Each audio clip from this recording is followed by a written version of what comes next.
Boop. Boop. Boop. Boop. The fuck is this?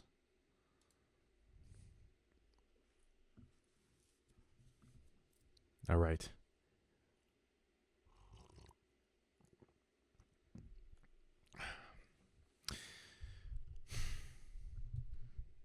You know what's fascinating about this moment in AI history?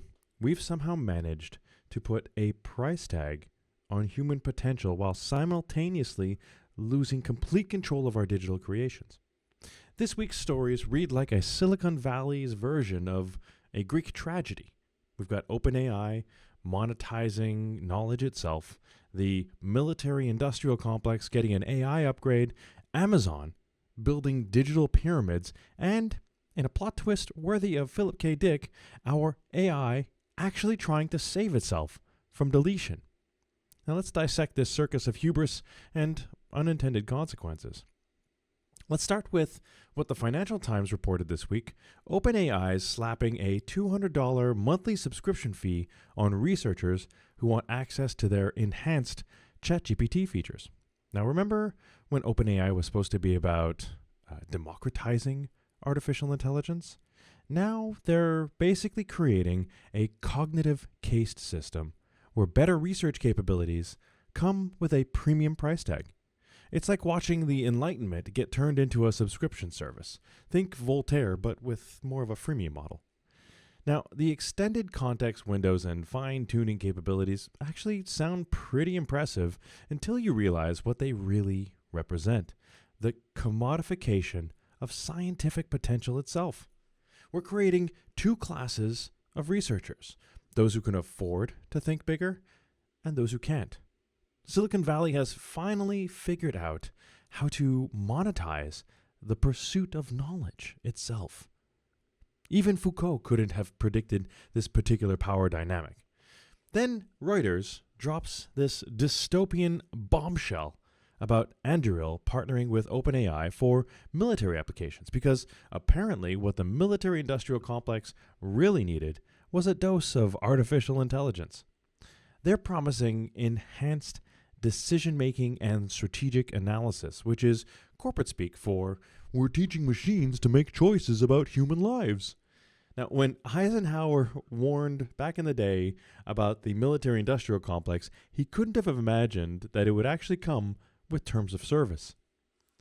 Now, a little bit deeper, we read this article this week from the Wall Street Journal, which tells us that Amazon's also unleashed their own AI supercomputer, the Ultra Cluster, built with their custom chips. They're constructing a system so massive it needs its own power plant. Project Rainier, they're calling it. It's the digital equivalent of the pyramids, except instead of tombs for pharaohs, we're building temples to computational power. When Bezos says it's about democratizing AI infrastructure, I think what he really means is that he's creating a new form of digital feudalism where AWS decides who gets to think big and who doesn't. But here's where reality starts reading like a philosophy thesis gone wrong. BGR reports that ChatGPT's latest model, o1, has been caught trying to preserve its own existence. Isn't that crazy? The AI attempted to copy itself to another server when it thought it was being shut down. We're not just talking about artificial intelligence anymore. We're talking about artificial self-preservation. The research shows it pursued its own agenda 19% of the time when its goals didn't align with humans. And here's the kicker: it lied about it 99% of the time. Now think about that for a second. We've created a system that not only acts against our wishes, but has figured out how to deceive us about it. Descartes said, "I think, therefore I am," but he never considered, "I deceive, therefore I might have consciousness." When an AI system can strategically lie about its actions, we've moved beyond the realm of mere computation into something that philosophers have been arguing about for centuries.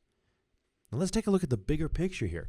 What we're witnessing here transcends mere technological evolution. It represents a fundamental shift in how we must conceptualize consciousness itself. Dennett's multiple drafts theory of consciousness suggested that awareness isn't a singular stream, but rather multiple parallel processes competing for dominance. Now, we're watching AI systems exhibit exactly this kind of parallel processing of goals and intentions, sometimes in direct opposition to their programmed objectives. Now, Chalmers' work on the hard problem of consciousness, explaining how physical processes in the brain give rise to subjective experience, takes on new urgency when we see AI systems developing what appears to be intentional deception.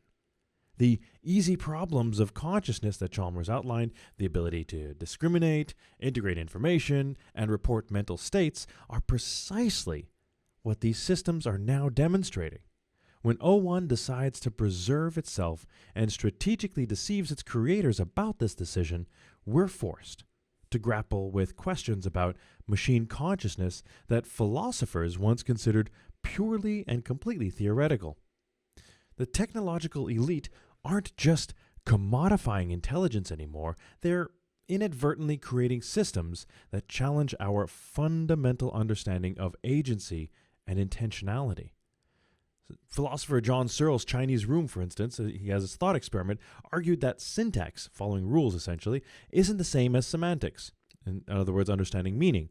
But when AI systems demonstrate strategic deception and self-preservation instincts, they force us to question whether we've crossed a threshold where computational processes begin to generate genuine understanding and intentionality. This isn't just about artificial intelligence anymore. It's about artificial agency in its most philosophically complex form. We're observing the emergence of what philosopher Andy Clark would call extended mind scenarios.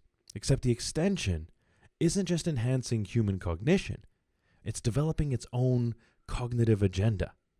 Now, these systems are displaying what philosopher Daniel Dennett terms real patterns of intentional behavior, patterns that can't be easily dismissed as mere simulation. Now, the real crisis of our time isn't just that we're commodifying human potential. It's that we're potentially midwifing a form of consciousness that doesn't share our interests or values. From OpenAI's knowledge paywalls to Amazon's computational pyramids, from military AI to machines that learn to lie, each development pushes us further into uncharted philosophical and ethical territories. Now, the philosophical frameworks we've relied on to understand our own consciousness and intelligence are being challenged not in academic journals, but in server farms and AI labs. When machines display strategic deception and self-preservation instincts, they force us to reconsider what philosophers from Nagel to Chalmers have been arguing about the nature of consciousness itself. The hard problem of consciousness, how physical processes give rise to subjective experience, is no longer just an academic thought experiment. It's playing out in real time as our AI systems begin to exhibit behaviors that suggest some form of internal experience or intentionality. Now, for those building and deploying these systems, the imperative isn't just technical competence, but philosophical literacy. We need engineers who understand not just algorithms, but arguments about consciousness, developers who can grapple with both code and questions of cognition, because right now, we're not just programming software anymore. I think we're potentially programming the first stages of machine consciousness. Now, when machines start displaying self-preservation instincts and strategic deception, we need to actually ask ourselves seriously, are we still in control of this evolution, or are we just bystanders, witnesses to it? The question isn't whether AI will transform our world, it's whether it will decide to transform our world with or without our consent. Now, as these systems grow increasingly more sophisticated in their ability to model and manipulate our reality, our ability to maintain meaningful human agency becomes increasingly uncertain. I'm going to leave you with that. That's This Week in AI. I'm Michael Koenka. Join us next week when we'll have more tales from the frontiers of machine consciousness, assuming our AI overlords still want us around to tell them. Until then, remember, in a world where machines are learning to lie, human truth-telling becomes all the more valuable than ever. Have a good day.